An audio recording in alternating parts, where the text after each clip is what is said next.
Bienvenue sur notre chaîne YouTube dédiée au PySystem, l'infrastructure pour série de données temporelles qui va révolutionner votre gestion des données opérationnelles. Dans notre vidéo précédente intitulée AVEVA PySystem bien plus qu'un historien, nous vous avons dévoilé toutes les possibilités du PyAsset Framework. Mais vous savez, une boîte à outils complète prend toute sa valeur lorsqu'on sait comment s'en servir correctement. C'est pourquoi je vous propose aujourd'hui nos 10 commandements à suivre pour maîtriser PyAsset Framework. Imaginez-vous, vous venez tout juste de découvrir AVEVA PySystem et son outil révolutionnaire de contextualisation PyAsset Framework. C'est comme si on vous remettait un trésor rempli de fonctions inestimables.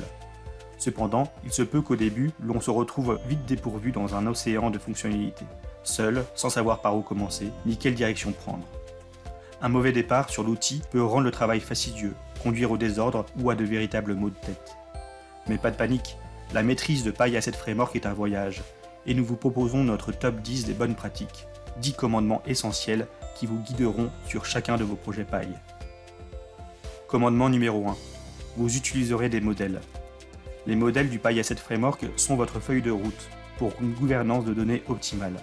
Ils simplifient la création d'actifs en veillant à ce que chacun hérite de la même structure et des mêmes comportements. Cela permet non seulement de gagner du temps, mais aussi de maintenir l'intégrité des données dans l'ensemble de votre système. Alors n'oubliez pas, adoptez les modèles pour instaurer de l'ordre dans votre hiérarchie d'actifs. Commandement numéro 2. Les standards vous suivrez pour bâtir votre hiérarchie d'éléments. La cohérence est essentielle. Lorsque vous construirez votre hiérarchie, respectez les conventions de nommage et une structure logique.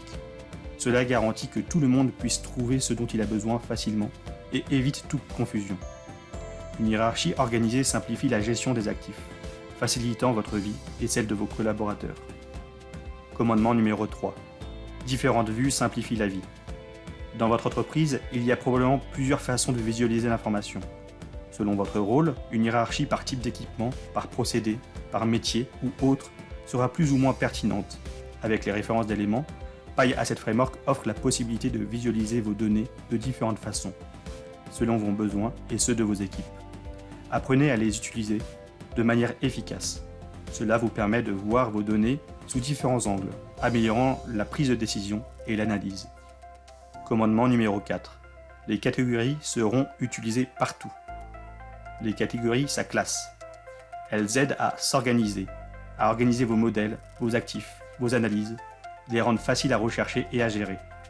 En appliquant systématiquement des catégories, vous améliorez l'organisation de l'information, simplifiant leur maintenance et vous assurant que rien ne passe entre les mailles du filet. Commandement numéro 5. Apprenez à connaître PyBuilder, c'est votre ami. PyBuilder est un plugin pour Excel. C'est un outil puissant pour gérer efficacement la construction de votre arborescence PyAsset Framework. Il simplifie les opérations en masse comme la création ou la mise à jour d'éléments, de modèles et d'attributs. Maîtriser PyBuilder vous fera gagner du temps et de l'énergie. Commandement numéro 6. Ne laissez pas les paramètres par défaut. Même s'il est tentant de rester avec des réglages par défaut, ils ne correspondent peut-être pas à vos besoins spécifiques. Personnalisez vos réglages pour qu'ils correspondent à vos exigences. Cela garantit que vos actifs se comportent exactement comme vous l'entendez, plutôt que de dépendre de paramètres génériques. Commandement numéro 7. Les fonctions String Builder et Event Frames vont vous changer la vie. Ces fonctions sont deux grands atouts du PyAsset Framework, et elles sauront faire la différence dans votre utilisation de l'outil. String Builder permettra d'aller plus en profondeur dans la manipulation avancée de votre hiérarchie et de vos données, tandis qu'Event Frames vous apportera une nouvelle dimension à votre contextualisation. Commandement numéro 8. Vous utiliserez les unités de mesure. Des unités de mesure cohérentes sont essentielles pour une analyse précise des données. Assurez-vous de définir et d'appliquer correctement les unités de mesure à vos attributs. Cela garantit que vos données restent fiables et interprétables, quelles que soient les unités d'origine. Commandement numéro 9. Utilisez l'approche top-down. Bien que partir de la base et construire soit courant, ne négligez pas l'approche top-down. Commencez par vos objectifs de plus haut niveau, par réfléchir à la façon dont vous souhaitez visualiser l'information et concevez votre hiérarchie en conséquence. Cette approche stratégique assure l'alignement avec les objectifs de votre organisation. Commandement numéro 10. Vous construirez des éléments intelligents. En appliquant ces commandements à votre arborescence d'actifs, vous transformerez une vue d'éléments plate en éléments intelligents. Ce sont des actifs qui s'adaptent et évoluent en fonction de leur emplacement dans la hiérarchie et de leurs attributs. Adopter des comportements, des calculs, des analyses ou des event frames au sein de votre hiérarchie. Ça sera alors cette structure d'éléments intelligents qui améliorera l'agilité et la réactivité de votre système. Et pour finir, un dernier commandement pour les gouverner tous. Rendez à César ce qui est à César, et au PySystem, c'est Time Series. Lors de la manipulation des données au sein du PySystem, rappelez-vous de faire la distinction entre les données de série chronologique et les données relationnelles, pour une efficacité et des performances optimales. Les PyPoints sont spécifiquement conçus pour traiter et optimiser les données de série chronologique. En revanche, les données relationnelles concernent des informations structurées, telles que des métadonnées qui n'évoluent pas ou peu au cours du temps. Il n'est donc pas approprié de les stocker dans des PyPoints. Alors que nous terminons cette vidéo, rappelez-vous que PyAssetFramework est votre allié, votre véritable atout en matière de gestion des données.